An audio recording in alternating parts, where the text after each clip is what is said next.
In this video, I'm going to be talking about 5 mistakes every new squash player is going to make.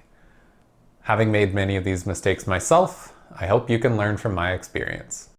Before I get into that list, I have a couple announcements to make. First of all, over the past few weeks, I've been working on a new squash blog, so if you're interested, check out the description for a link to that.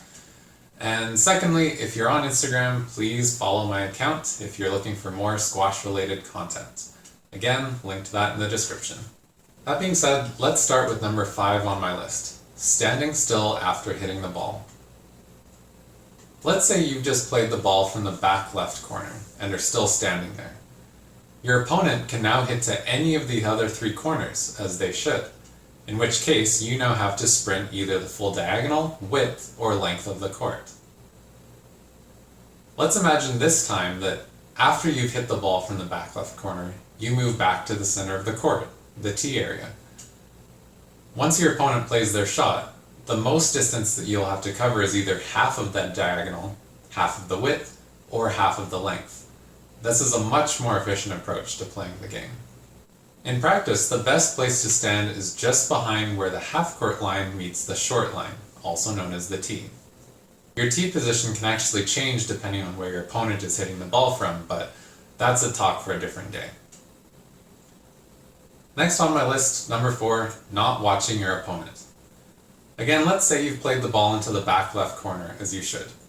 What should you do? Well, the wrong answer would be to stare at the front wall and not have any clue what your opponent is about to do. The right answer would be to turn around, physically watch your opponent strike the ball. Now, why is this beneficial? Well, over time, you will actually start to be able to read your opponent's body language. At first, you may find that they might be able to blast a couple cross courts by you, but eventually you will be able to start cutting these off and then putting them under more pressure.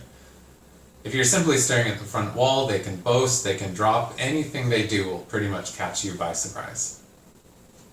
Number 3, using too much wrist.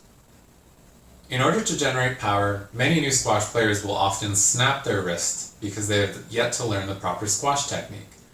Perhaps they're coming from a badminton background where snapping the wrist is actually a desirable technique. However, because the squash racket is so much heavier than a badminton racket, over time, snapping the wrist will actually be a common source of wrist pain. During the swing, the wrist should remain in a stable position. Most of your power is going to come from your upper body rotation and slight rotation in the forearm. I have a number of technique lessons on the pursuitofsquash.com if you're interested in learning more. Mistake number 2, using the wrong ball. There are 4 common types of squash ball: the blue dot, the red dot, the single yellow, and the double yellow. Professional squash players play with the double yellow, and they can do so because their rallies are long and they hit the ball hard. The friction between the ball and the walls keeps the ball hot and bouncy. However, beginner squash players will probably not be able to keep up the same pace and intensity, and the ball will never get as hot. Using the wrong ball means the ball won't bounce, your rallies will be short, and you won't develop your squash game. The blue, the red, and the single yellow dot are much easier to warm up. The blue dot ball, the beginner ball, can almost be used immediately without warming up.